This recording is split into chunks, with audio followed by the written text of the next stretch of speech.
जो पहले आदमी खुलकर नहीं जीता था, आज वो खुलकर जी रहा है। भारतीय जनता पार्टी की सरकार आ गई है, लेकिन मुझे लगता है कि उनके काले कारनामों पे कार्रवाई करने वाला अभी भारतीय जनता पार्टी में भी नेता नहीं है। जहां हमारे उत्तर प्रदेश में अगर लड़की की तरफ गंदी नजरों से भी लखा जाना तो अगले चौराहे पे यमराज मिलता है, एनकाउंटर तो सेकंड में हो जाता है। अगर मैं कहूं कि सारे मुसलमान गलत हैं तो ये नहीं कहना सही हो। या कह लीजिए कि 100 हिंदुओं के बीच में एक मुस्लिम अकेला घर वो सुरक्षित है, लेकिन जहाँ 100 मुस्लिम हो वहाँ पर 10 हिंदू के घर सुरक्षित नहीं है। सबको जेल जाने का डर है, आरोपी सब में भरे पड़े हैं। मोदी जी कहते हैं हमने 11वें नंबर की इकोनॉमी को 5वें नंबर पे ला दिया। आपके जीवन में क्या परिवर्तन आया है? देखिए, आम इंसान के जीवन में परिवर्तन नहीं आया, लेकिन हाँ, आम इंसान के जीवन में बहुत सारे ऐसे बदलाव आ गए जो पहले आदमी खुलकर नहीं जीता था, आज वो खुलकर जी रहा है। आज व्यक्ति आजाद है। 2014 से पहले किस तरह खुला नहीं था और अब कैसे खुल गया? 2014 से पहले इस तरीके से खुला नहीं था कि मैं लगभग मेरी उम्र 8-10 साल की रही होगी 2007 में। तो मेरे यहाँ एक विधायक होते थे, नाम था आसिफ खान बब्बू। अच्छा। उनके समय में पठानों का इतना ज्यादा आतंक था कि अगर हिंदू लड़कियों को दिन में देख लिया जाता तो शाम को उठ जाती थी और ये पता नहीं होता था कि किस दिन घर पर आएगी। तो मतलब आपके हिसाब से कि गुंडा राज खत्म हुआ? जनपद हरदोई शाहाबाद। बिल्कुल सही बोल रहा भाई। ये आलम था, ठीक है। आज भी लोग बहुत से ऐसे हैं। भारतीय जनता पार्टी की सरकार आ गई है, लेकिन मुझे लगता है कि उनके काले कारनामों पे कार्रवाई करने वाला अभी भारतीय जनता पार्टी में भी नेता नहीं है। जहां तक मुझे लगता है कि योगी आदित्यनाथ जी तक अभी तक उनका काला चिट्ठा पहुंचा नहीं, क्योंकि कई भारतीय जनता पार्टी के ही ऐसे नेता हैं जो ले लेते हैं किनारे से और बचा ले जाते हैं। तो कहीं ना कहीं आज भी ऐसा है। कौन कौन है उदाहरण? अब देखिए, खुलकर बुराई कौन लेना चाहता है? जो हैं इसमें सम्मिलित, उन तक इशारा ही पहुंच चुका है। आपको उदाहरण पता है अंकल जी, कौन कौन हो सकता है बीजेपी में भ्रष्ट? भैया बात ऐसी है, आज विपक्ष की बात करें और जो वर्तमान में यहाँ सरकार है उनकी बात करें, हम इस भाई की बात मान लेते हैं, लेकिन मैं एक बात ये भी कहता हूँ कि मैं सुरक्षित हूँ। भाई साहब ने भी बोला कि आज सुरक्षा मिली है, लेकिन एक तरफ सुरक्षा भी मिल रही है, एक तरफ उनमें चोर भी बताए जा रहे, ये भी एक दोहरीकरण हो जाता है। सुनना एक मिनट मेरी बात। अगर दिल्ली के अंदर एक आफ्ताब नाम का लड़का एक लड़की के 36 टुकड़े कर देता है तो उसको जेल भेज दिया जाता है, पुलिस पकड़ती है, जेल भेज देती है।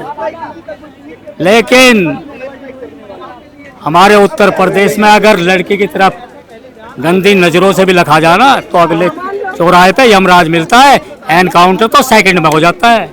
कहाँ का एनकाउंटर बता दो रहे हैं? यूपी में एनकाउंटर हो जाता है क्या? अब नहीं होगा भाई। क्यों अब नहीं होगा, सरकार बदल गई ना। किसकी सरकार बदली है? यूपी में किसकी सरकार बदली है? यूपी में अखिलेश नहीं आ गया? अरे भाई, विधानसभा के चुनाव हो रहे हैं। सुनो, इस भाई की गलती नहीं, ये यूनिवर्सिटी पप्पू से पढ़े हुए हैं। अच्छा, एक सेकंड, इधर आइए। पैसे ही अंकल मांग रहे। कौन सा, मतलब कौन सी क्लास में तुम? मैं तो क्लास नहीं पढ़ा, मैंने छोड़ दिया था। छोड़ दिया मतलब स्कूल नहीं गए हो ना? कौन सी व्हाट्सएप यूनिवर्सिटी पढ़े हो? व्हाट्सएप भी नहीं, व्हाट्सएप होता। व्हाट्सएप से पढ़े हो? हाँ। क्या मतलब क्या पढ़े हो, मतलब क्या जानते हो भारत के बारे में? मैं भारत के बारे में भारत।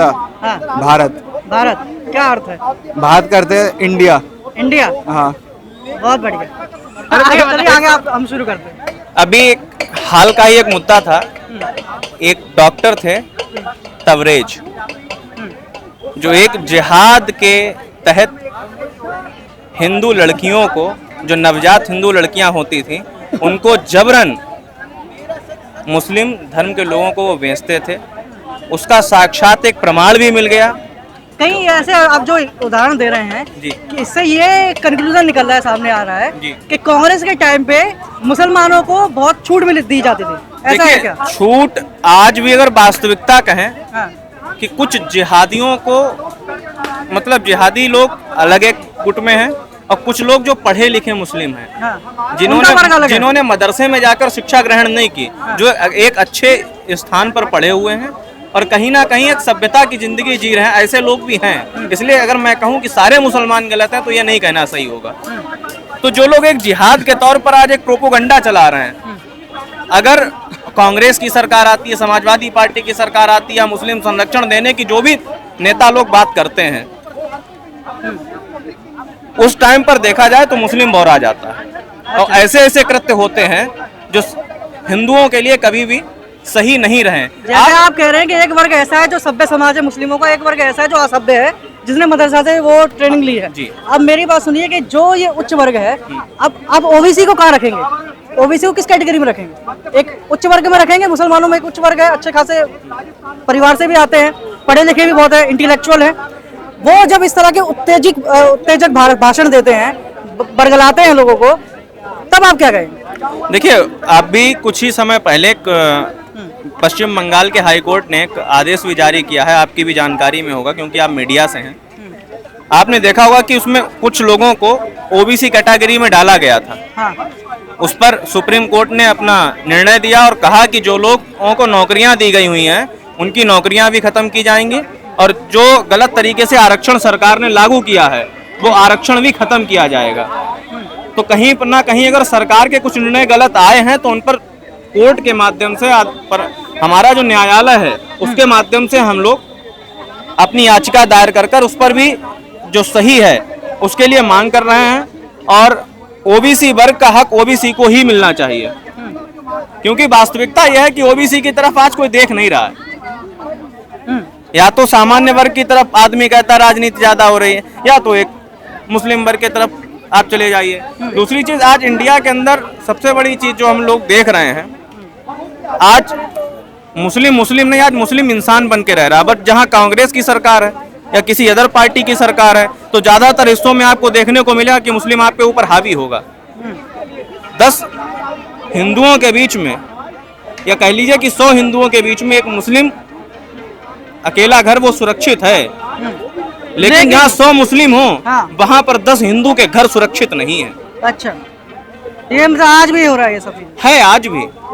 इसलिए कई सारी ऐसी जगहें हैं, कई सारी ऐसी कॉन्स्टिट्यूएंसीज है जहाँ पे आज तक कोई हिंदू लीडर बना ही नहीं है। देखिए, भारतीय जनता पार्टी के अलावा कोई बात कर नहीं रहा है। हाँ, हिंदुओं के हितों की कोई बात नहीं कर रहा है।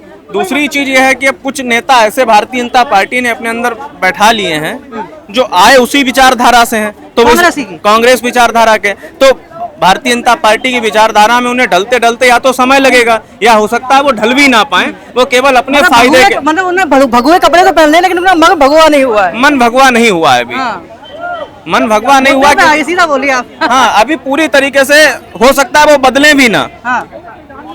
मतलब कि राजनीति चमकाने के लिए कुछ बोलते हैं। राजनीति में कहा गया कि कुर्सी बहुत बड़ी चीज होती है और कुर्सी तो छोड़ते नहीं है, कोई नहीं छोड़ना चाह रहा। आज की वो कहते हैं भैया कि सरकार किसी की भी रहे, मुख्यमंत्री हम ही बनेंगे। वास्तविकता यह है कि भाजपा वाले अपनी बचा रहे हैं कि सरकार बन जाए हम बचे रहें। कांग्रेस वाले अपनी बचाए घूम रहे कि भाजपा की सरकार ना बन जाए हम जेल में अंदर ना हो जाए। सबको जेल जाने का डर है, आरोपी सब में भरे पड़े हैं।